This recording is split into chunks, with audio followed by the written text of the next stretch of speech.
Jésus ressuscité promettra à ses apôtres et à travers eux à son Église de rester auprès d'eux jusqu'à la fin des temps. Mais avant de mourir, il a voulu instituer un autre mode de présence tout à fait privilégié, qui est sa présence dans le sacrement de l'Eucharistie.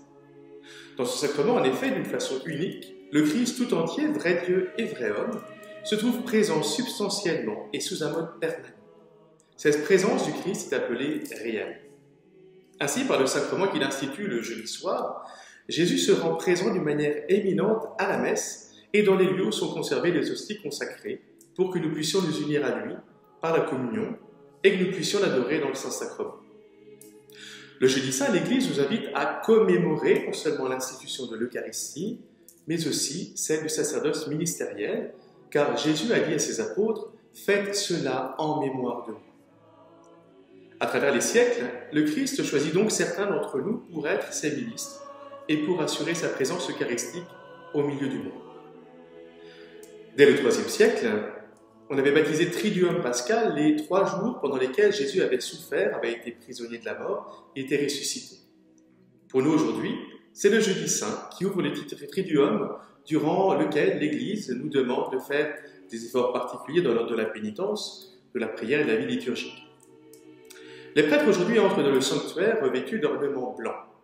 La messe se célèbre comme d'habitude, mais avec beaucoup plus de faste, et on veillera à avoir une attention particulière à la beauté des ornements, des vases liturgiques. On retrouve aussi, par exemple, les ornements du cœur et des fleurs dans le cœur. Après le rite pénitentiel, le chant du Gloria revêt une solennité exceptionnelle. Alors que durant le carême, cette grande doxologie, ce grand chant de louange au Père, au Fils et au Saint-Esprit avait disparu, bien voilà que dans la Semaine Sainte, l'Église nous invite à la reprendre avec joie pour louer le Seigneur qui ce soir nous donne 2 sacrements, l'Eucharistie et l'ordre. Après le chant du Kyrie, l'orgue donne solennellement le ton au célébrant afin qu'il commence le chant du Gloria. Puis toutes les cloches de l'Église se mettent à sonner et les servants de messe peuvent aussi agiter des clochettes pendant que les fidèles chantent. À la fin de ce Gloria, les cloches resteront silencieuses et endormies jusqu'au samedi saint, au moment où le prêtre annoncera la résurrection du Christ.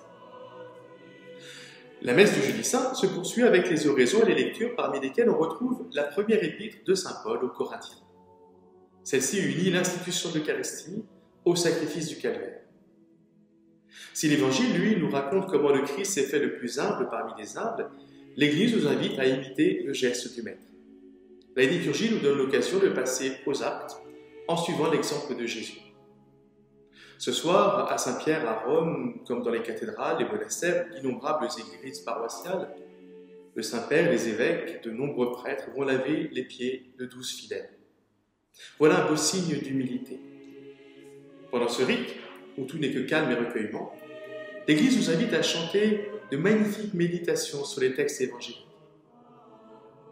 Pendant le rite de l'offertoire, la liturgie nous fait méditer sur le thème de la charité. C'est le chant de l'Ubi Caritas qui soutient notre prière. Ubi caritas est vera, Deus ibi est. Dieu est là où se trouve la vraie charité. C'est l'amour de Dieu qui nous rassemble dans l'unité. Soyons heureux et mettons notre joie dans le Seigneur. Respectons et aimons le Dieu vivant. Aimons-nous d'un cœur sincère. La célébration de l'Eucharistie se poursuit comme d'habitude pour parvenir au moment de la communion. Nous sommes unis aux disciples qui ont reçu le corps et le sang du Seigneur des mains mêmes de Jésus. Nous savons que l'Eucharistie, qui est le noyau de la vie sacramentelle de toute l'Église, réalise vraiment la présence de Dieu au milieu de nous. Ce soir donc, profitons de cette présence de Dieu et demeurons dans le silence de l'intimité du Seigneur qui va être livré à la mort pour nous délivrer à jamais du péché. À la fin du rite de communion, après avoir chanté l'oraison, le prêtre s'agenouille devant le ciboire contenant le corps du Christ qui est resté sur l'autel.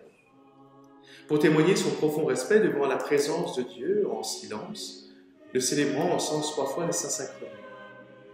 Après quelques instants, il reçoit le voile numéral dont il se sert pour prendre le ciboire avec respect. On entonne ensuite un chant, le chant du Pangéliquois ou un autre hymne eucharistique. On se rend en cortège vers un endroit de l'église où on aura préparé un reposoir. Il s'agit d'un autel richement orné de fleurs et de cierges. Les servants commencent la procession, suivis des prêtres, concélébrants s'il y en a, puis les sérophéraires, le turiféraire, le célébrant portant le Saint-Sacrement, puis les fidèles. Arrivé au reposoir, le célébrant s'agenouille avec respect devant le Saint-Sacrement qui a été déposé sur l'autel. On peut chanter les dernières strophes du Vangélivois, le Tantum ergo, ou un autre chant eucharistique, pendant que le célébrant encense une dernière fois le Seigneur. Ce chant achevé, le ciboire est mis au tabernacle, jusqu'à la célébration de la Passion du Seigneur, vendredi soir. Les fidèles seront invités à venir prier au reposoir, en silence. Une fois la célébration de la messe terminée, les servants aident les sacristains à dépouiller les autels, à enlever la croix, les cierges, les nappes, les fleurs de tous les autels.